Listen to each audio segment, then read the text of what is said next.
If you spotted a zombie pretending to be human and attempting to communicate with other zombies, what would you do?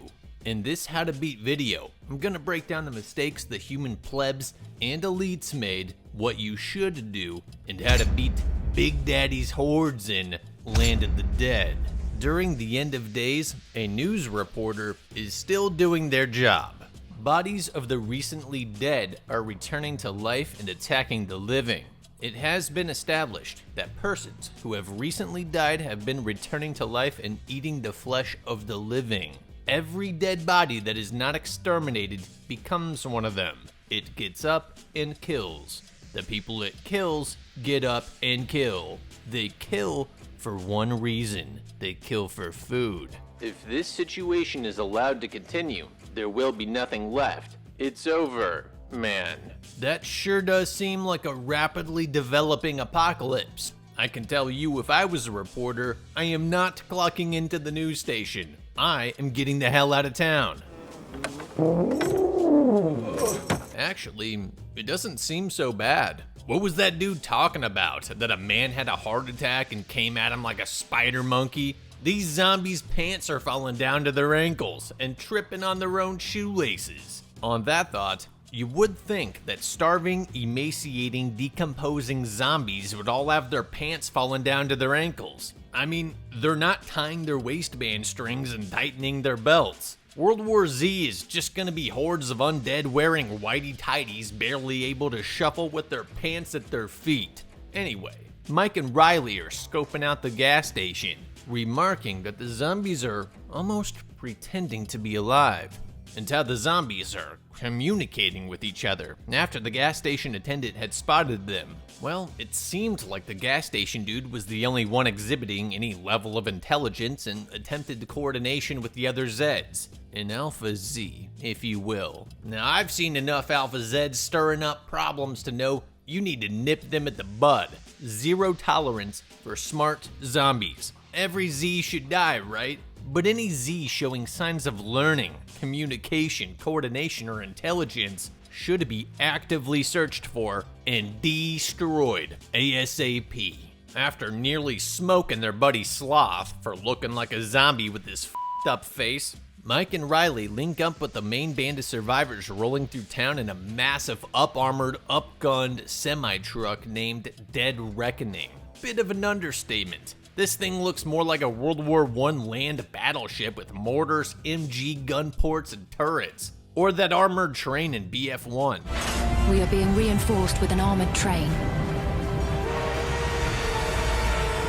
Not to be that guy, but that thing cannot be getting great gas mileage. However, as mobile homes go, I would feel comfortable spending the night inside it. And it's not like you're sharing the pump with literally anyone. As long as the plan is to use it to safely ransack as much supplies from as many towns as you can before the gas goes bad. Nerds, I've been dropping money on games lately. Maybe a bit too much. Steam sales. Damn good deal. DLC. Cheap early access titles. Holy Jesus. What the fuck is that? With PC and console gaming, the money just flows out. But then there's the other kind of gaming. Sitting on the couch, laying in bed, waiting around somewhere, killing 10 to 20 minutes. You're still playing, but you're not taking it seriously. And normally, that time goes nowhere. This video's sponsor, Cash Giraffe, inverts that. It's a free gaming rewards app that lets you earn real money just for playing legit mobile games. They're fun, casual games that you'd already play when you're hanging out, killing minutes. Except now, while you're leveling up, you're earning gems in the background. I downloaded it, picked a game, and you can literally see the gems stacking as you play. The setup is simple. Download the app for free. No fees, no ads, no credit card. You gotta give permission so it can track your game progress. That's just how it knows that you're playing. But they don't share your personal data. You pick a game, play, earn gems, and cash out through PayPal, Amazon gift cards, and more. You only need an email to receive rewards. No extra steps. They also have daily and weekend promos where you can earn extra gems during bonus events. You can cash out starting at around 30 cents, so you're not waiting forever. They've already paid out over $10 million to users, and here's how it works. Cash Giraffe is transparent about their business model. They partner with game developers who want more players. Those developers pay Cash Giraffe, and Cash Giraffe shares a portion of that revenue back with you.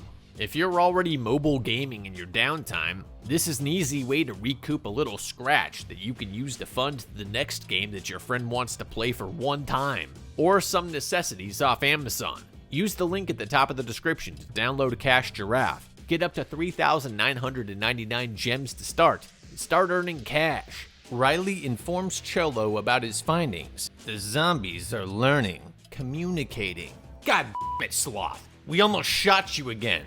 You need to put a bag over your face so 1, we don't have to look at you, and 2, so we know you're not a zombie. The band launches fireworks to distract the zombies while the convoy rolls into town to indiscriminately slay the undead. And loot. There's just one problem. The fireworks show abruptly stopped for an unknown reason, meaning now the raiders have the full attention of every zombie nearby. When radioing back to base to figure out why the fireworks stopped, the conductor replies, "The fireworks are jammed." As in, Fatso spilled jam on the fuses? How the f do you jam a firework? It's literally a tube with gunpowder in it. This battleship carriage loading and launching mechanism is needlessly complex when all you need is a guy with a Bic lighter standing next to a tube that has a fuse sticking out of it. For Christ's sake, the guy is fixing a firework with a wrench. I bet this guy's resume says Pyrotechnic Explosive Systems Deployment Technician. He says it's gonna be 2 minutes before he can screw the firework back on. So the captain lady orders everyone to man the guns, because now they're gonna be the distraction. Cool. Considering the rising danger, Riley orders everyone out of town. Cholo, along with Mike and his buddy Foxy, are disregarding that order on account of a jug of whiskey going for $1,500 back at base. Right as Cholo goes for a refrigerated case of booze, a Z jumps his ass. Oh, I got him! I got him! That ankle spear gun with the ankle reload is actually kinda sick, but yeah, a big knife would be better. Or better yet, one of those trench knives with brass knuckles. Being able to literally crack skulls open without drenching yourself and squirting blood is highly underrated, in a lightweight small package that's also totally underrated. Just before they leave, Cholo tells Mike to go pick up some of those cigars on the ground. Bro, why do you not have gloves on with an appropriately sized long sleeve hoodie that doesn't ride halfway up your arm the second you reach out a bit? I thought they checked the place thoroughly. I guess not. Now Mike's gotta take the easy way out. Riley orders the raiders to pack it up and cease looting for the night. One of the motorcycle dudes drives past the gas station attendant zombie that seemed to have shown a level of intelligence, and the zombie grabs the gun off his back without him knowing. How? The rifle had a sling on it. How would you not know that the rifle on your back suddenly went missing? Great, now the zombies have guns. About to be Planet of the Apes up in this bitch. It's a goddamn Steyr too. You know how rare those are? No. How did you lose a Steyr? Down at Tony's Automania used car dealership base, the mechanic is welding the fireworks. You know, so they don't jam. Right. The crews are busy offloading the Mountain Dew and Pringles from the back of the trucks for the bandits, and Cholo's selling his booze to the Michelin star restaurants, to then serve to their quite thirsty upper-class elites. You thought the raiders were on their own, wandering the wasteland after the dead took over. Nope. Fiddler's Green is a bastion of freedom for the rich, whose homes are protected by the police and the borders protected by the military. They've got quite a little circular economy going. Cholo's trying to move up in this world. So be it if Mike got snapped up in some zombie's jaws. F*** him. Cholo wants out of the subway den and into a penthouse suite. The military's got a high-tech surveillance system showing real-time zone alerts. This slice of heaven is surrounded on two sides by river, All the bridges are barricaded, and the giant side of the triangle, which is accessible via land, has been wired up with electrical fencing. The woman asks if the fences go all the way across. The captain replies, half a mile, both ways. Is that a yes or a no? Riley visits the slums where the locals are planning a coup right 40 feet away from all the armed guards. Smart. Riley exchanges goods with the leader and tells him that he's worried about being locked out of the skyscraper, when he should be worried that he's locked inside, pointing to the soldiers and fencing guarding the land access side. Riley is, and I quote, looking for a world with no fences. Right. Good luck with that. No, I'm pretty sure it's more the case that the zombies are locked outside, because there's a fence, which is good, because otherwise you'd all be dead. Fighting over Wi-Fi access after millions perished from the hantavirus. What is this obsession with tearing walls down? You do understand what's on the other side of that fence, right? Look at that stringy wire. If anything, you need more fences. Looks like Cholo's favorite penthouse suite just opened up after he finds his #1 customer hanging from the light. The dead dude's son and daughter or wife or whoever tries to cut him down because we're led to believe they're all highly insulated and simply don't understand the gravity of the situation that the news reporter briefed us all on in the beginning. Well, when the grandpa grabs the son, the light breaks. The son gets bit, and Cholo bashes the grandpa's head in before the daughter gets bit too. That woman has zero survival instincts and is just standing around instead of leaving the apartment. The police finally show up, so Cholo leaves the bitten son for the cop to have to get his hands dirty killing. I'm not buying this whole Oasis bullcrap. Maybe if this was 28 weeks later and these were the fresh meat who re-immigrated back to the peninsula after an isolated rage virus outbreak. But this situation is entirely different. If you die, for whatever reason, whether a zombie bit you, you had a heart attack, or you took your autoerotic asphyxiation too far, it happens, you turn into a zombie. Nowhere is safe. Nobody is safe. There is no insulated population because your neighbors will be randomly, suddenly turning into zombies. The police will have their hands full managing the constant threat of sweeping outbreaks. And as such, the citizens will be fully lectured, indoctrinated on the severity and potentiality of this threat, because otherwise, everyone dies. On that matter, I think everybody should be toting guns. I could understand the reallocation of citizen weaponry to those manning the walls when the other side of the fence has thousands or millions of zombies. And I still think to some degree that they should in this situation, but really, it depends on the ratio of outsider invading zombies to locals dying and turning within the walls. Because in this situation, part of the threat is inside the fence too.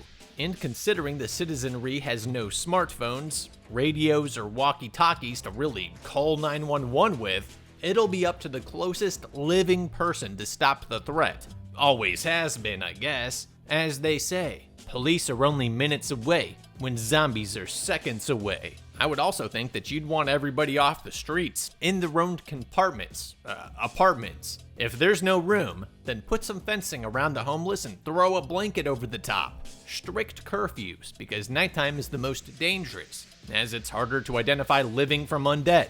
Especially Charlie. Or not. Jesus Christ, they're taking pictures with chained up zombies and throwing adulterous wenches into cages to fight them. Riley spots the fences he hates so much and opens up on them. His bullets pass through the chain link harmlessly and hit both zombies in the head. A gunfight kicks off with the grand pimp of this fine establishment. Charlie licks the front sight post, draws down, and puts a round through the little person's head. It's an expert shot. The woman Riley inadvertently saved's name is Slack. Thank you. You can thank me later. As is tradition, the cops arrive after the bad guys have been killed to put the good guys in the innocent jail. Meanwhile, after dropping off the premium cigars and booze to the head honcho running Fiddler's Green, Mr. K, as they say, denies his apartment application on account of him being an uncivilized ruffian. I won't be needing this man anymore. What the f***? I'm right here, dude. Seriously, Cholo hasn't even rounded the corner. He absolutely heard that. This moron cop practically sticks his pistol in Cholo's armpit. Unsurprisingly, Cholo beats his ass. What I don't get is why he didn't go back and kill Mr. K. The man put a hit on you. You're not earning his goodwill and respect ever. If you try to run, he will continue to send men to hunt you down with his little radio once he realizes his goon was judo chopped. If you go back, shoot him in the gut, let him bleed out and turn into a zombie, then drag the cop up there and let the Kaufman zombie bite him, you could simply tell whatever story you wanted. I showed up with booze and cigars. The door was ajar. I heard a ruckus. When I entered, I saw Mr. K zombified and eating the cop. Of course, they both attacked me. So I managed to grab the cop's pistol and I was absolutely forced to shoot them both. Who could blame me? After all, Mr. K was an alcoholic chain smoker who was known to partake in all manners of drugs and degeneracy. I don't think anyone else of importance was really privy to Cholo's ambitions of an apartment here, and thus wouldn't be able to derive a proper motive. You were just the delivery boy at the wrong place at the wrong time. As for Mr. K, you can't find one apartment to offer up in the entire peninsula. All these buildings, not a single room. If I was Mr. K, that seems like a cheap way to keep the booze and cigs flowing and to keep a veteran marauder from seeking vengeance upon me. In any case, if you were dead set on clipping Cholo and getting sober, you tell him he's got a deal, and you'll show him his new apartment later in the afternoon. Then, when Cholo shows up to claim his new pad,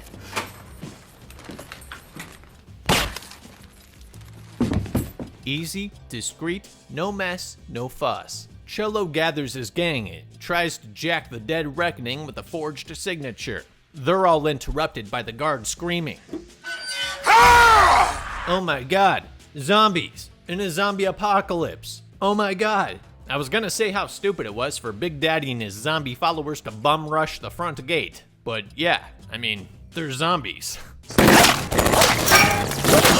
Realistically, all these zombies would get mowed down. How they reached the gate without any warning or anyone in the guard tower seeing them coming, I don't know. Whatever. Cholo and his gang commandeer the dead reckoning and roll out.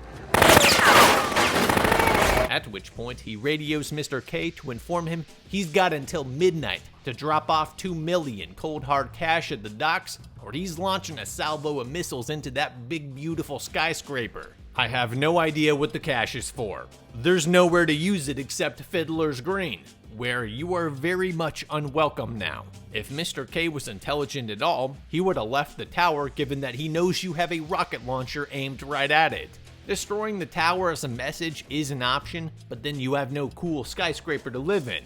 There's no point in destroying Fiddler's Green because you want to live there. You don't destroy the castle, you kill the king. And in response, Mr. K enlists Riley and his friends to go hunt down Cholo, accompanied by his best soldiers, a bullfighter, a cop chick, and Meal Team 6. The zombies are gonna love you. Riley's happy to oblige as long as he gets a car with enough fuel and ammo to head north where he can homestead in peace. Get this, Mr. K knows Riley wants out of this oasis and had even confiscated his car to stop him from leaving, and now is handing him the keys to a truck with fuel and ammo so he can go bring his dead reckoning armored truck back. You see the problem? Yeah, Riley's not coming back.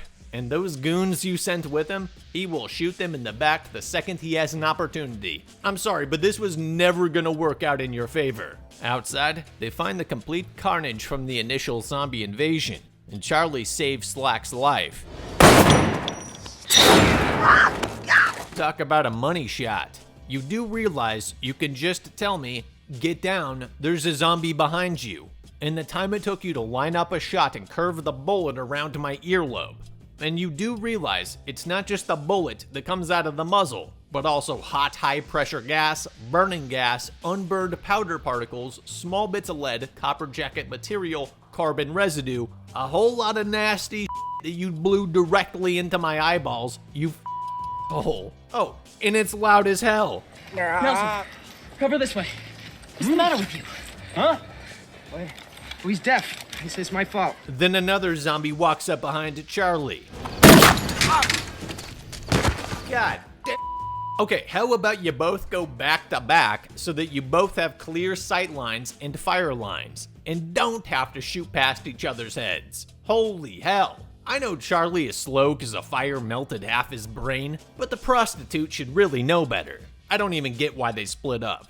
I get leaving a guy out front of security to provide early warning in case another horde shows up so they don't all get boxed in. However, we need to search this place, get guns and ammo, and roll out. Problem is, it's dark, full of zombies, and they only have one flashlight. Really, how I'd approach this initial ammo loot run is shine the flashlight around a bit. If I get the sense there's zombies inside, I would leave and make a noise out front to get the zombies to come out into the open so we can easily gun them down. Eventually, they get it all sorted and load up in the El Camino Technical with a bed-mounted 50 cal. And somehow, Manolette gets bit by a zombie with its head hanging by a thin strand of flesh.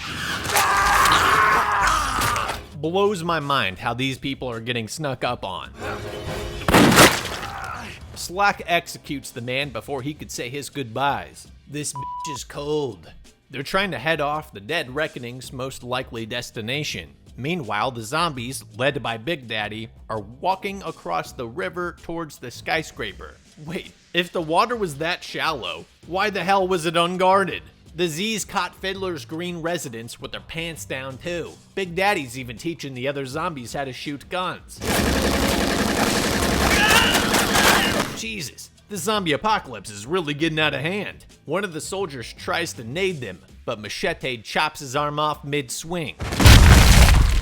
God, you guys suck. Well, the zombies shuffle into town and butcher everyone at the breakneck speed of 2 miles per hour. None of the soldiers or police put up much of a fight at all, even though they have vehicles with machine guns mounted on them. Even though they should have the brains and protocol in place to retreat into an Alamo defensible choke point where they can funnel their fire into the Z's until the zombies block up the entrance, with second-story windows that they can shoot out of to thin the now blocked up zombie horde, and then rope ladders that they crafted to rappel down once the stenches are all dusted. It's not that hard. Riley ultimately finds the Dead Reckoning. Cholo lets him in, which of course was a terrible idea. He gets stabbed in the back and left by the roadside with his buddy Foxy. The other cop chick gets eaten by another ninja zombie. She was completely irrelevant anyway. Sorry. It's true. Just as Riley's about to set off north towards Canada, they spot explosions in the city. The same explosions Mr. K's watching from his penthouse. I guess he didn't leave the tower. And to think, had you offered your cheapest apartment to Cholo, he would have circled the Dead Reckoning wagon and used its mini side port machine guns to completely obliterate the entire horde before they even stepped foot in that 4-foot deep river. Mr. K attempts to flee in his town car housed in his underground garage. Big Daddy chases him down, shoves a gas nozzle in the windshield, and leaves to go find a fire thingy to ignite it with. I should say, Cholo's adventure did not end too well. Ninja zombies, man. Well, he shows up and takes a fat chunk out of K, before Big Daddy Molotovs them both. No! Riley's too late to the party. Pretty much everyone's dead.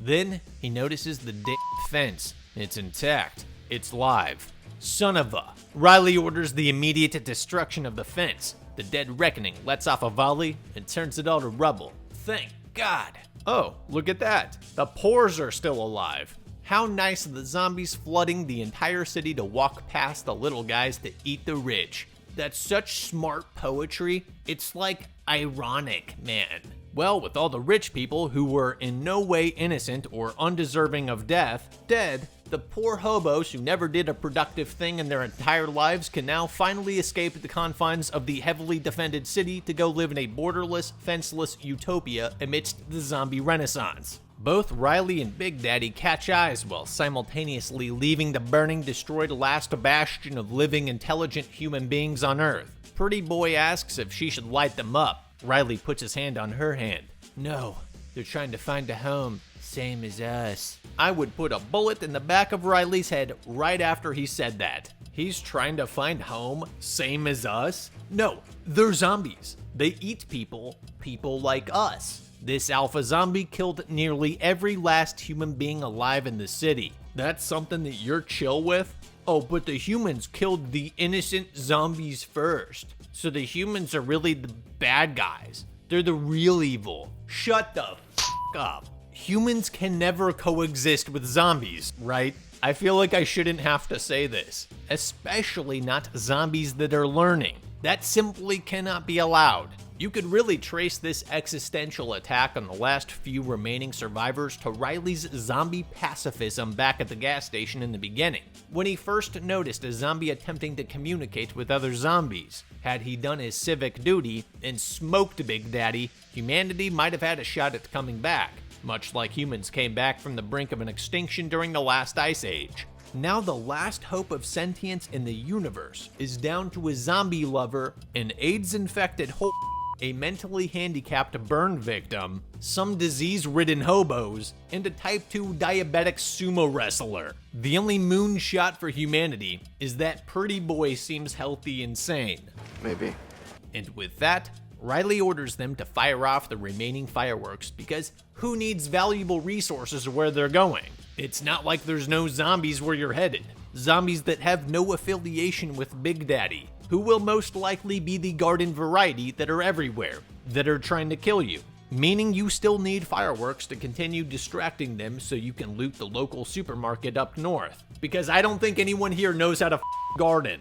Ultimately, had Riley popped the smart zombie when he had the chance, and had Mr. K simply given Cholo one of the many vacant rooms available in town in return for his 3 years of dutiful service, a whole lot of death would have been prevented. For that reason, I would say the zombies in Land of the Dead could have been beaten. Moral of the story, the only good zombie is a dead zombie. And remember to download Cash Giraffe using my link. To get up to 3,999 gems is a welcome bonus, so you can earn rewards and help pay off those PC and console games you bought by playing mobile games.